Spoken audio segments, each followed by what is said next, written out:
사무엘하 강의 9번째 시간으로 견고하게 되는 왕의 통치라는 제목으로 말씀을 보겠습니다. 다윗이 온 이스라엘의 왕이 되었지만 그의 왕권이 지금 완벽하게 서 있는 상태는 아니었습니다.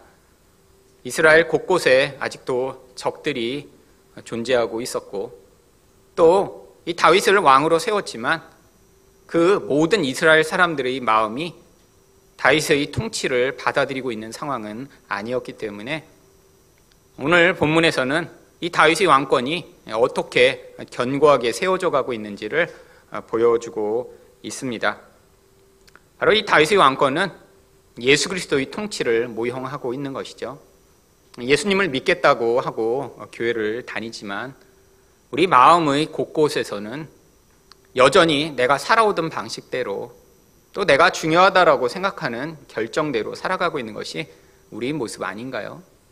예수님을 늘 주님이라고 부르고 있지만 사실 내 인생의 진짜 중요한 결정에 대해서는 내가 주인이 돼서 행하고 있는 것이 우리 현실인 것과 똑같은 상황이죠. 우리도 기도할 때는 예수님, 나의 인생을 다스려 주세요. 예수님이 말씀하시고 인도하시는 대로 제가 따라가길 원합니다 라고 고백하지만 실제의 삶에서 그런 예수님이 통치를 완벽하게 인정하고 그 뜻대로 반응해 나가는 것은 긴 인생이라는 과정. 말씀은 하나님 백성을 다스리시는 이 예수 그리스도의 왕권이 어떠한 과정을 통해 더 견고하게 확장되어 나가는가를 보여주고 있는 것이죠. 그럼 첫 번째로 왕의 통치는 어떻게 견고하게 되나요? 교만한 자들에 대한 심판으로 견고하게 됩니다. 6절 상반절 말씀입니다. 왕과 그의 부하들이 예루살렘으로 가서 그 땅 주민 여부스 사람을 치려하매. 지금 이스라엘이라고 하는 땅덩어리 내에 지금 이 여부스라고 하는 가나안 족속이 자기의 성을 이루고 살고 있는데, 지금 이스라엘 백성이 가나안에 들어온 지 오랜 시간이 지났지만 아직 이들을 쫓아내지 못하고 있는 상황이었습니다. 그러한 여러 가지 이유가 있겠죠. 이 여부스라고 하는 족속이 아주 끈질기게 저항하며 그들을 원래 정착하고 있던 곳에서 떠나고 싶어하지 않았기 때문이기도 하고요. 또한 이런 예루살렘이라고 하는 특징 때문이기도 합니다. 이 예루살렘 성은 740m나 되는 높은 언덕 위에 있는데 이 성 자체가 한 면을 제외하고 3면이 다 골짜기에 위치한 성입니다.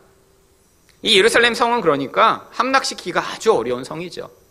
결국 한 방향으로만 공격할 수 있는데 그곳에 높은 성을 쌓고 방비를 하고 있으니까 결국 이제까지 이스라엘 사람들과 함께 살면서도 이 가나안 사람들을 쫓아내지 못하고 있었던 것입니다. 이 여부스 사람들을 그런데 하나님이 이 이스라엘 백성들이 반드시 쫓아내야 한다라고 말씀하십니다. 신명기 20장 17절입니다. 곧 헷 족속과 아모리 족속과 가나안 족속과 브리스 족속과 히위 족속과 여부스 족속을 내가 진멸하되. 결국 이 하나님 나라라고 하는 것은 하나님의 통치를 받는 하나님 백성들이 하나님의 뜻과 하나님의 원하시는 대로 사람들에게 그 하나님의 공의와 정의대로 통치하는 것인데, 이 가나안 백성들은 그렇게 살고 있지 않았습니다. 서로를 죽고 죽이며 약육강식의 그런 삶을 살고 있었던 것이죠.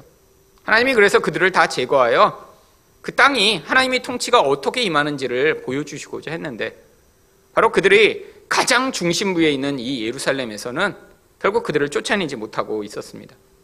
그런데 왜 다윗은 지금 이 예루살렘에 이들을 쫓아내고 이 성을 차지하려고 한 것일까요? 지금 다윗이 왕이 된 헤브론이라고 하는 땅은 이 이스라엘이라고 하는 나라에서 너무 남쪽에 치우쳐 있는 유다에게 속한 그런 땅이었습니다. 지금 이스라엘 전역의 왕이 되기에는 좋지 않은 곳이죠. 이스라엘 중심부에 전 이스라엘을 아우를 수 있는 그러한 견고한 성 위에 수도를 세워야, 그래야 이스라엘 왕으로서의 통치권이 이스라엘 전역에 확장될 수 있으니까요.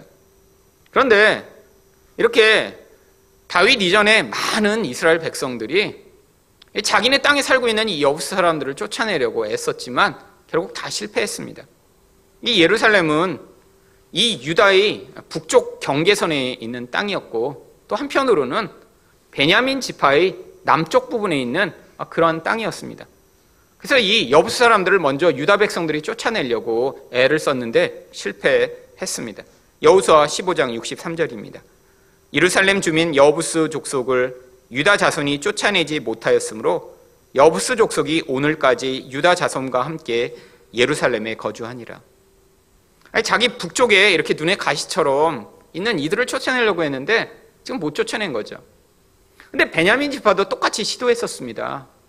자기의 땅이고 자기 남부분에 위치한 아주 좋은 곳인데 이들을 쫓아내야 안심할 수 있는데 결국 이들도 실패하고 맙니다. 사사기 1장 21절입니다.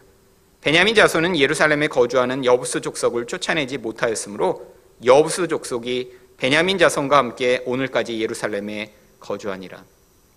참 끈질긴 자들이죠.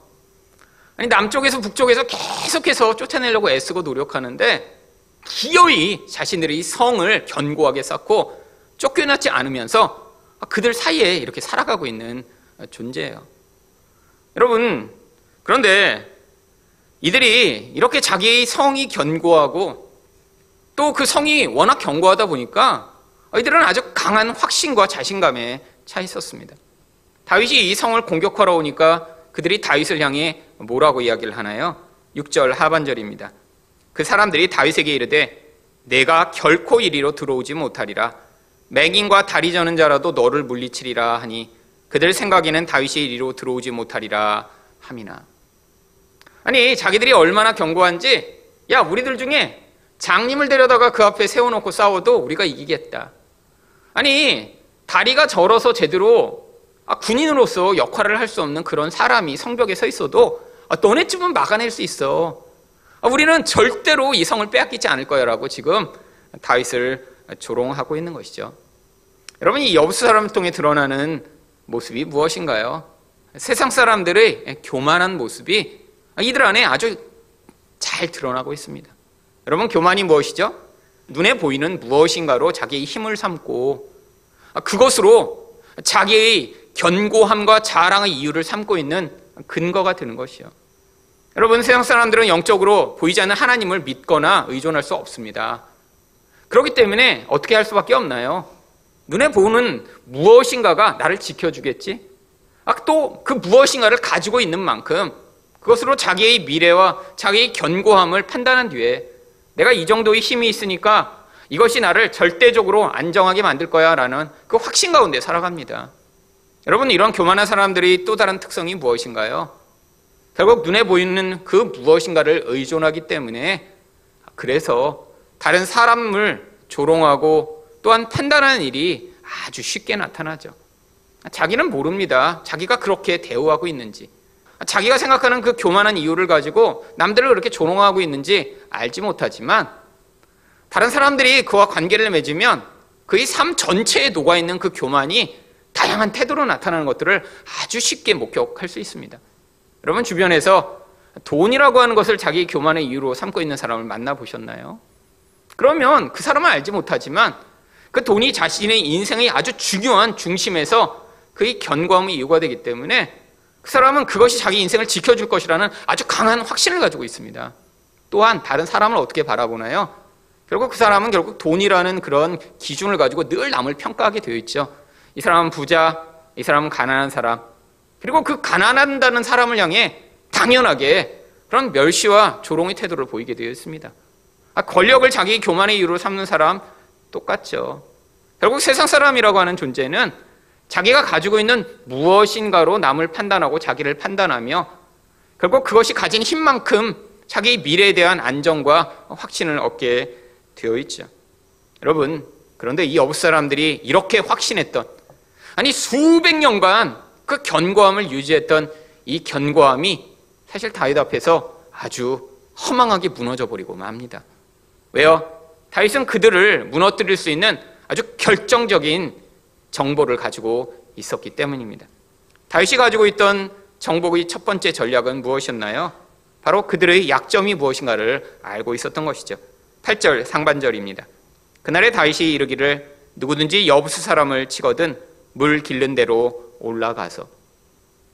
이 예루살렘 성은 당시에 어느 부분을 통해 이 물을 기르는 그런 통로가 있었던 것 같습니다. 사람들이 모여 있는데 이 물은 아주 중요하죠. 결국 그래서 다윗은 그 성을 면밀히 관찰한 뒤에 이 부분이 가장 약하구나라고 하는 사실을 알았고요. 그 통로를 통해 사람들을 올려보내면 이 성을 함락할 수 있다는 사실을 이미 알고 있었습니다. 결국 그래서 이것들을 사람들에게 이야기하며 8절 하반절에 이렇게 이야기합니다. 다윗의 마음에 미워하는 다리 저는 사람과 맹인을 치라 하였으므로 속담이 되어 이르기를 맹인과 다리 저는 사람은 집에 들어오지 못하리라 하더라. 그들이 우리 가장 약한 자로도 너네를 이길 수 있어 라고 한 그 이야기를 다윗이 되받아 바로 올라가서 그들이 그렇게 자만했던 그 교만을 다 꺾어버리라 라고 명령을 한 것이죠. 그런데 다윗의 두 번째 또한 전략이 있었습니다. 바로 자신이 거느리고 있던 군대 사람들의 그러한 경쟁심과 충성을 사용해 그들의 어떤 보상을 약속함으로 말미암아 이 전쟁이 뛰어들게 만든 것입니다. 역대상 11장 6절을 보시면 다윗이 이르되 먼저 여부스 사람을 치는 자는 우두머리와 지휘관으로 삼으리라 하였더니 수리아의 아들 요압이 먼저 올라갔으므로 우두머리가 되었고. 여러분, 보상을 걸었던 것이죠. 사람들은 생명을 내걸고 그 보상의 자리를 얻기 위해 달려갔는데 요압이 왜 그 자리에 가장 먼저 올라갔을까요? 지금 요압은 아브넬을 죽임으로 말미암아 다윗이 눈밖에 난 상황입니다. 또한 개인적으로도 욕심이 아주 많은 사람이에요. 결국 이 기회를 얻지 못하면 자기 지위가 지금 불안한 상태이기 때문에 생명을 내걸고 자기가 먼저 올라간 것이죠. 근데 결국 이 요압으로 말미암아 성이 정복되고 맙니다. 결국 그래서 이 성을 7절에서 다윗이 함락하여 이름을 다윗성이라고 부릅니다. 다윗이 시온 산성을 빼앗았으니 이는 다윗 성이더라. 오늘 본문에만도 이 예루살렘 성, 이 여부스 사람들이 차지하고 있던 이 성에 대한 세 가지 이름이 나옵니다. 한 가지는 예루살렘이라고 하는 이름이죠. 이건 행정적이며 또한 고대서부터 계속해서 지금까지 부르고 있는 그런 이름입니다. 평화의 성이라고 하는 뜻이죠. 그런데 이 성이 다윗이 빼앗았기 때문에 이 성을 이름하여 당시 사람들은 다윗성이라고 이름을 붙인 것입니다. 그런데 도대체 시온은 무엇인가요? 시온은 성체, 견고한 것이라고 하는 뜻을 가지고 있는데 이 시온은 예루살렘을 영적으로 부르는 이름입니다. 세상에 있는 사람들은 이 시온이라는 이름을 아마 전에 들었겠죠. 하지만 예루살렘을 지금 시온성이라고 부르는 사람은 아무도 없어요. 하지만 성경에서는 이 예루살렘 성을 항상 영적인 의미를 부여할 때마다 시온이라고 하는 이름으로 부릅니다. 왜 이것이 시온이 되고 이 시온이 어떤 의미를 가지고 있는지 이제 나중에 보게 될 것입니다. 9절에서 이 다윗은 이 성을 이제 다윗성으로 이름하고 그곳에 성을 더 견고하게 쌓습니다. 다윗이 그 산성에 살면서 다윗성이라 이름하고 다윗이 밀로에서부터 안으로 성을 둘러 쌓으니라. 이 밀로라고 하는 것은 다른 곳이 아니라 이 성체가 이렇게 깊은 골짜기 위에 있었기 때문에 골짜기 한 부분에 축대를 쌓고 이 성을 더 넓게 만들고자 거기서부터 이 다윗성을 만들었음을 이야기합니다. 결국 다윗이 이 성을 차지하면서 무엇인가 더 견고하고 넓은 그런 예루살렘 성의 기초가 만들어졌던 것이죠. 여러분, 이 다윗이 여부스 성을 빼앗아 이곳에 이렇게 예루살렘 성을 만든 이 이야기가 성경에 왜 기록되어 있는 것인가요? 바로 하나님 백성들이 예수를 믿는다고 하고 교회도 다니지만 그 영혼의 가장 중심부와 본질적인 부분에 차지하고 있는 이 여부스 사람과 같은 이 무서운 세상적 교만의 본질이 반드시 예수 그리스도 앞에 함락되어야 함을 보여주시고자 한 것이죠. 여러분, 우리의 진짜 문제는 사실 무늬만 크리스찬인 사람들이 너무 많이 있다라고 하는 것입니다. 여러분, 무엇이 크리스찬의 정의인가요? 여러분, 그리스도처럼 사는 사람이 크리스찬이며 그리스도인입니다. 여러분, 그런데 여기에서 문제가 있죠. 그리스도처럼 살아간다는 건 일주일에 한 번 교회 나오는 사람이 그리스도처럼 사는 게 아니에요. 아니, 여기서 찬양을 부르고 사람들과 교제하는 게 그리스도처럼 되는 게 아니에요.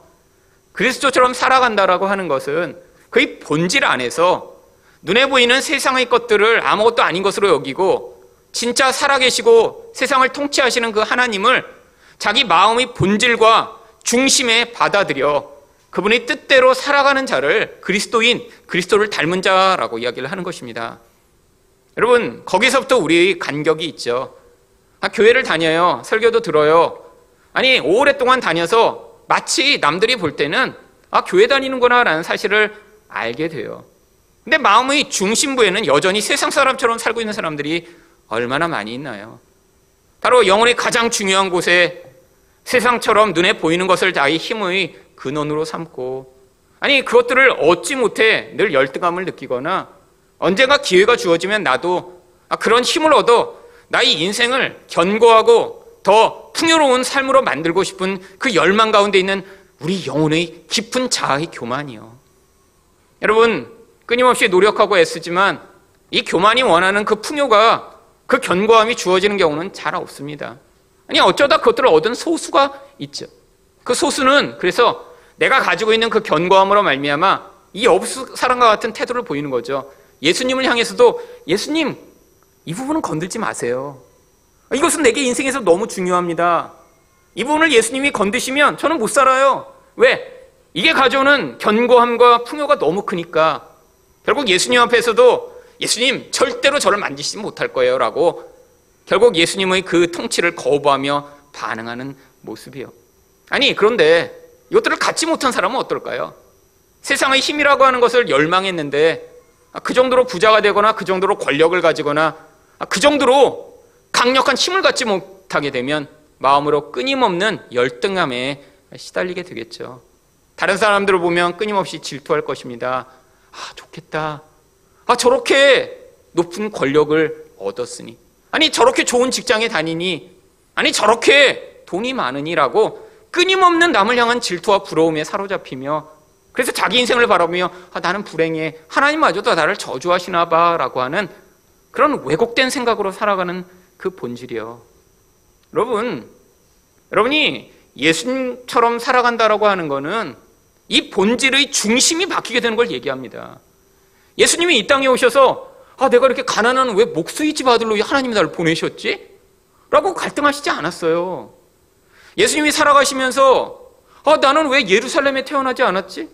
왜 우리 아버지는 왕이 아니지? 라고 그것 때문에 고민하시지 않았어요.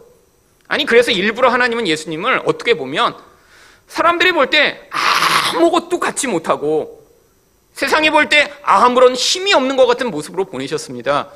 심지어는 외모조차도 흠모할 것이 없는 자로 보내셨다라고 해요. 아니, 당시에 살고 있던 평범한 농부의 수준으로 그냥 태어나신 것이죠. 우리가 늘 예수님 하면 떠오르는 그런 금발에 코가 오똑하고 잘생기신 그런 서양의 모습이 아니라, 여러분 지금 팔레스타인 시골에 가면 거기서 밥 갈고 있는 그 팔레스타인의 아저씨보다 조금 더 못생긴 그런 얼굴로 아마 이 땅에 오셨을 거예요. 교육의 수준도 낮고 집은 가난하고, 아니 도대체 남들이 볼 때 와 괜찮다 멋있다 할 만한 모습을 가지고 있지 않았는데 그 예수님이 가지신 진짜 능력과 진짜 본질이 무엇이었나요? 눈에 보이지 않는 하나님을 의존하는 것이요. 그래서 그 본질 안에서 그 하나님 뜻대로 너가 십자가에 매달려 죽어라라고 말씀하실 때 순종하실 수 있는 그 본질이요. 여러분, 우리 영혼 가운데 모두 다 바로 이렇게 아직 예수님이 통치에 복종하지 못한 우리의 영적 본질이 도사리고 있습니다. 우리의 예루살렘 성이죠. 여러분, 그런데 우리가 그렇게 나의 평화를 위해 붙들고 있는 그 세상의 힘이 정말 여러분에게 평화를 가져오나요? 내가 조금만 돈을 더 벌고 나서 하나님 제가 충성할게요. 아니 내가 요 정도 수준에 이르고 나면 그 다음에 제가 헌신할게요. 아니 내가 그 다음에 하나님이 나를 여기까지만 도와주시고 나면 그 다음에 제가 열심을 내볼게요. 하나님이 내게 요 정도 경제적 여유를 주시면 그때 헌금할게요. 여러분, 그게 바로 여러분 본질 안에 있는 여호수성입니다. 여러분이 그 자리에 가도 절대 여러분은 평화를 얻지 못해요. 왜요? 인간이 가지는 진짜 평화는 바로 눈에 보이는 그 세상의 힘을 의존할 때가 아니라 그것을 벗어나 하나님이 자기 인생을 다스리신다는 것을 받아들일 때만 평화를 얻게 되는데, 여러분 아무리 높은 권력의 자리에 가도 그 두려움과 불안에서 벗어날 수 있나요? 여러분 대통령이 되면 영원한 평화가 주어지나요? 아니에요. 다음 권력을 어떤 다른 사람이 갖게 될까 하는 그 무서운 두려움에 시달리죠. 아니 얼마만큼의 돈이 있어야 그러면 그 불안에서 벗어날 수 있죠? 여러분이 생각하는 그 정도가 주어지면요, 그 다음에 그럼 조금만 더 벌고 하나님 제가 그 하나님이 주시는 그 평화의 자리로 가고 내가 요 정도 벌면 내 인생이 어느 정도 해결될 것 같으니까 그럼 그때야 내가 하나님께 충성하고 하나님이 원하시는 삶을 살게요라고 하는 이 인간의 계속되는 욕심에 사로잡혀 결국 영원한 평화를 맛볼 수 없습니다. 여러분, 이 우리 본질 안에 있는 이 여부스 성에 예수 그리스도의 통치가 임할 때만 하나님이 주실 수 있는 진짜 견고함, 시온의 은혜가 임하게 되는 것이죠. 여러분 교회 다니면서 많은 사람들이 아직도 이 교만의 성을 예수님께 내어드리지 못하고 자기가 생각해 놓은 그것을 끊임없이 추구하다가 예수 안 믿는 사람보다 오히려 더 악한 모습으로 살아가게 된 경우가 많아요. 왜요? 세상 사람들은 노골적입니다. 아니 너무 노골적이에요. 만나보면 인생의 대화와 관심과 주제가 그런 것밖에 없어요. 아파트값 얼마나 올랐나? 아니 어떻게 해야 내 노후를 내가 이렇게 불안해하지 않고 살 수 있을까? 아니 내가 이 정도 벌어놨으니까 나는 이 연금으로 내 미래가 괜찮겠지. 이런 대화밖에 없어요. 그들의 모든 관심은 눈에 보는 것으로 나를 어떻게 보존할까 그거밖에 없는 거예요. 여러분 근데 예수 믿는 사람은 어떤가요? 그걸 또 노골적으로 얘기는 못해요. 근데 마음은 늘 불안하고 힘들어. 그게 문제죠. 남은 늘 부러워. 나도 저렇게 돈이 많았으면 좋겠다.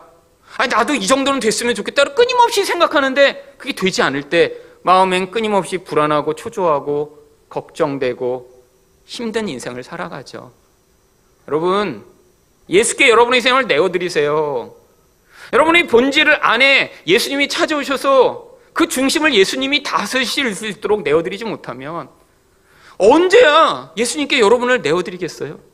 여러분의 삶을, 여러분의 시간을, 여러분의 돈을, 여러분의 인생을 예수님이 다스리시도록 내어드리지 못하면 죽을 때까지 그 불안함과 초조로부터 벗어날 수 없습니다. 여러분 하나님은 우리에게 우리 본질이 예수 그리스도가 통치하실 때 얻게 되는 그 놀라운 영광을 약속하고 계세요. 그게 바로 시온입니다. 여러분 시온이라는 이름은 그래서 항상 하나님의 영광과 결부되어 있는 이름이에요. 여러분 다 찬양 아시잖아요. 시온의 영광이 빛나는 아침. 여러분 근데 왜 시온의 영광이 빛난다고 할까요? 그게 성경의 약속이라 그래요. 영광이 무엇이죠? 하나님의 본질이 드러나 그분이 어떠신 분인가 나타나는 것을 영광이라고 합니다.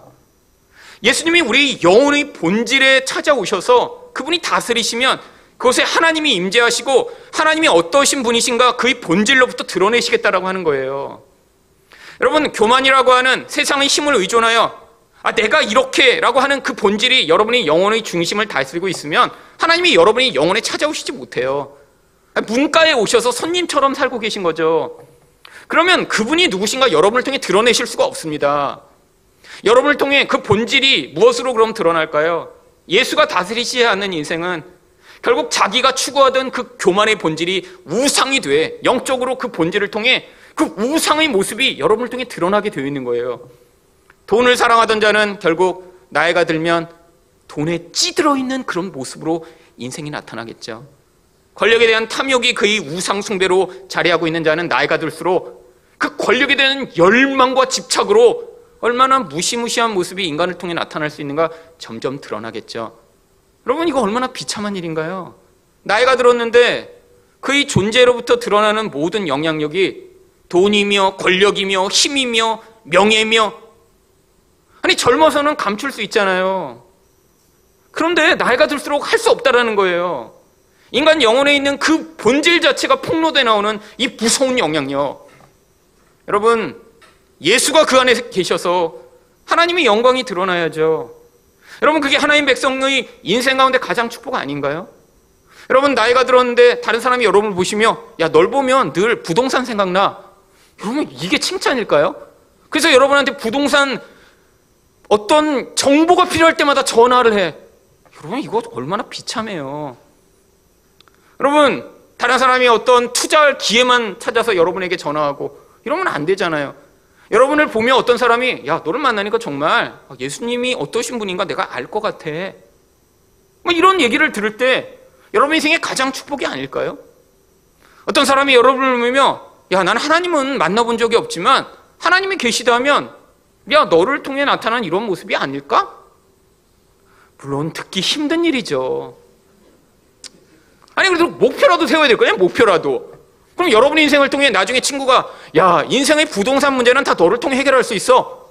이런 얘기를 여러분 듣고자 하세요? 이건 비참한 일입니다. 비참한 일. 물론 세상에서 인기를 얻을지 몰라요. 세상의 부동산이 여러분을 통해 다 해결된다면 아마 지금 유튜브 여시면 아마 금방 100만 조회 찍으실 것입니다.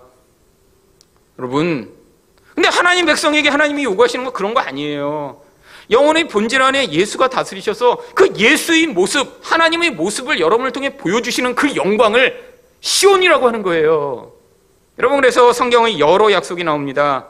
시편 102편 16절을 보시면 여호와께서 시온을 건설하시고 그의 영광 중에 나타나셨습니다. 하나님이 우리를 하나님 백성 삼으시고 우리 안에 있는 그 견고한 성을 무너뜨리시고 그곳에 시온을 삼으시는 목적이 뭐라고요? 자기 영광을 나타내시기 위해서요.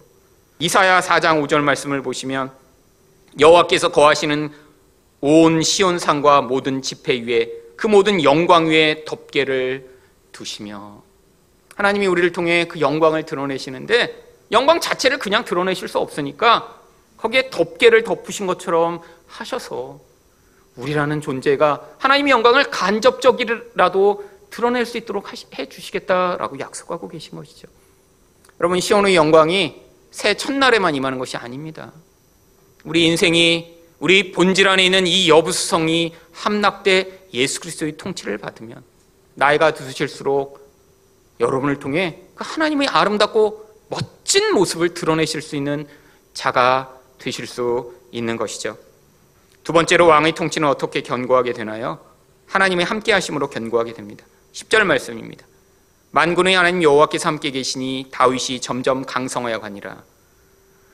여러분, 다윗이 이렇게 승승장구하게 된 이유가 무엇 때문인가요? 다윗이 아주 뛰어난 전략가이기 때문에 이렇게 된 게 아닙니다. 하나님이 함께 계셔서 그래요. 그런데 이 하나님이 어떠한 모습으로 그와 함께 계셨는지 이 앞에 만군의 여호와라고 수식을 합니다. 이 만군이라는 뜻은 하늘의 군대의 하나님이라고 하는 뜻을 가지고 있어요. 그래서 어떤 영어 번역에는 천사들의 군대의 하나님이라고 이 부분을 번역하고 있습니다. 여러분, 천사들이 단순히 하늘과 땅의 심부름꾼 역할만 하는 게 아니라 영적 전쟁을 치르는 아주 강력한 힘을 가지고 있는 존재라는 것이죠. 여러분, 성경에서 이 천사가 얼마나 강력한 능력을 가지고 있는지 바로 열왕기하 19장 35절에 그 한 사건이 나옵니다. 이 밤에 여호와의 사자가 나와서 아수르 진영에서 군사 18만 5천 명을 친지라. 아침에 일찍 일어나 보니 다 송장이 되었더라. 당시 세상에서 가장 강력한 군대인 아수르의 사네립이 18만 5천 명의 군대를 이끌고 예루살렘을 포위합니다. 근데 거기에 누가 나왔냐면 한 천사가 나왔는데, 천사 하나가 와서 그냥 슉 지나갔더니 아침에 일어나니까 18만 5천 명이 다 죽었어요. 이게 하늘 군대의 영향력입니다. 근데 군대가 필요 없어요. 솔직히 한 명 보내면 돼요. 한 명. 그러면 그냥 싹 죽습니다.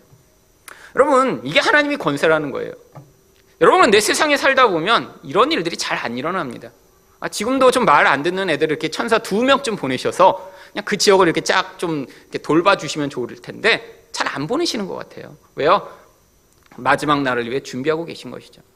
여러분, 그래서 개인적으로 그 일을 하고 싶어하는 사람들이 많습니다. 하나님이 천사를 안 보내시니까요. 그 대표적 사람 중에 하나가 베드로입니다.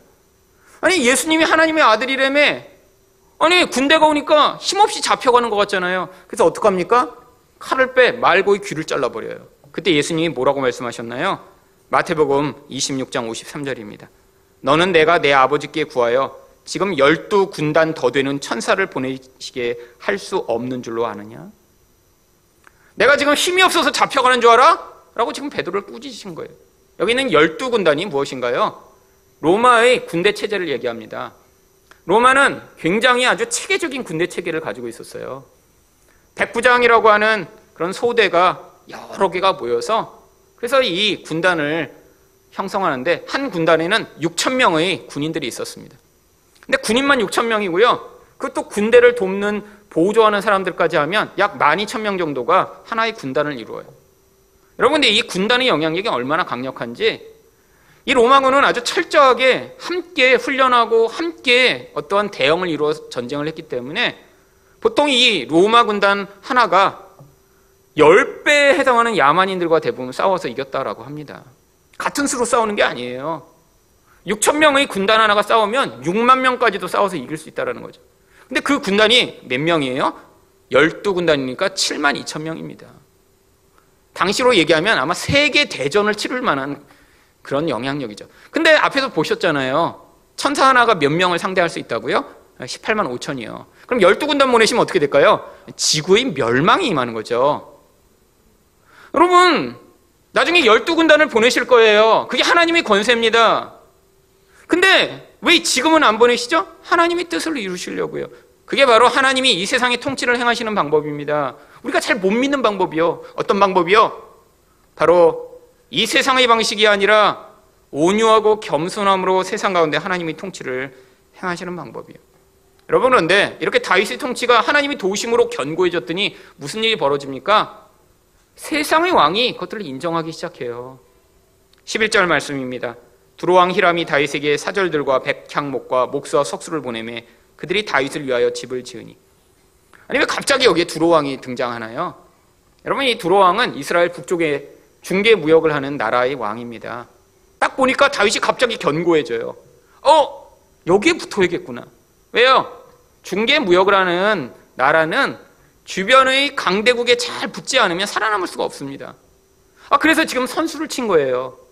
이전에는 그렇게 하지 않다가 이 다윗을 보니까 점점 강성해가는 게 이제 앞으로 투자 그런 항목이에요. 그래서 여기다 지금 투자를 해놓은 곳입니다. 나중에 이 나라가 더 강성해지면 이 나라를 중심으로 중개 무역하려고요. 하나님이 함께 하셨더니 이런 영향력이 나타남을 보여주고 있는 것이죠. 여러분, 근데 중요한 것이 하나님이 이렇게 함께 하시는 게 눈에 드러나지 않았는데 12절에서 다윗이 어떻게 반응합니까? 다윗이 여호와께서 자기를 세우사 이스라엘 왕으로 삼으신 것과 그의 백성 이스라엘을 위하여 그 나라를 높이신 것을 알았더라. 여러분, 다윗이 그것들을 인정합니다. 여러분, 이게 진짜 겸손의 모습이죠. 여러분, 진짜 겸손이 무엇인가요? 나의 힘과 능력으로 의존하여 그것에 기반을 둬 자기 인생을 평가하지 않는 거예요. 여러분, 근데 교만하면 항상 문제가 이렇게 일어나기 마련입니다. 교만한 사람들은 자기가 뭔가를 이루고 나면 늘 어떻게 하기를 원해요? 그게 자기가 했다라는 것을 항상 인정받기를 원해요. 그래서 어떡합니까? 다른 사람이 그것들을 인정해 주지 않으면 화가 납니다. 여러분, 어떤 일을 하셨을 때 그게 진짜 겸손함에서 비롯된 것인지 교만함에서 나타난 것인지 뭘 보면 알 수 있어요? 아무도 칭찬해 주지 않고 인정해 주지 않았는데도 괜찮다면 그건 겸손한 것입니다. 근데 누군가 인정을 안 해주면 화가 나고 인정해 주면 되게 기뻐지고 그거 탓해요. 그러면 그건 교만한 거예요. 여러분, 세상에서도 그렇죠. 집에서 설거지했는데 아무도 몰라. 1년 만에 한 번 했는데 아무도 몰라. 그러면 여러분 화나시잖아요. 그럼 그건 교만하게 설거지한 거예요. 근데 안 하다가 그냥 이렇게 보는데 정말 내가 안 하면 안 되겠네. 그래서 했어요. 근데 아무도 인정 안 해도 괜찮아. 그럼 그건 겸손함으로 나타난 설거지입니다. 여러분, 근데 교만하게 뭘 하고 나면 문제가 생기잖아요. 내가 했는데 인정을 안 하면 꼭 어떻게 하고 싶어요? 여보, 설거지거리 많더라. 내가 하는데 2시간 걸렸어. 그러면 이렇게 할 때 이거 교만함으로 나타나는 거죠. 그러면 아내가 어머머, 여보가 설거지했어. 너무 고마워. 이렇지 않아요. 1년 만에 한 번 하면서 그냥 이러니까 이제 거기서부터 문제가 발생하죠. 여러분, 교만하면 항상 문제가 발생합니다. 교회에서도 마찬가지예요. 여러분, 교회에서도 교만한 채로 뭘 하면 항상 문제가 발생하잖아요. 왜? 남이 인정해 주길 바라고요. 그 인정이 제대로 돌아오지 않으면 그 사람을 미워하기 시작하죠. 이 교만이 모든 문제의 원인입니다. 여러분, 근데 문제가 어디에 있어요? 하나님이 일하시는 게 눈에 안 보여요. 여러분, 인간의 무능함을 경험하게 만드시는 진짜 이유가 뭔가요? 바로 이 진짜 겸손함을 마음 안에서 증명받지 못하면 하나님이 주시는 모든 게 자기의 공로며 자기 능력이 되는 이 인간의 무서운 이기심 때문입니다. 여러분, 이 다윗의 통치를 통해 하나님이 이 겸손한 모습을 보게 하신 이유가 무엇이죠? 예수 그리스도의 통치가 이런 방식으로 나타나기 때문입니다. 그래서 마태복음 21장 5절에 시온 딸에게 이르기를 내 왕이 내게 임하나니 그는 겸손하여 나귀 곧 멍에 매는 짐승의 새끼를 탔도다 하라 하였느니라. 여러분, 나귀는 왕이 탈 만한 그런 짐승이 아닙니다. 왕은 좀 폼나게 말을 타야죠.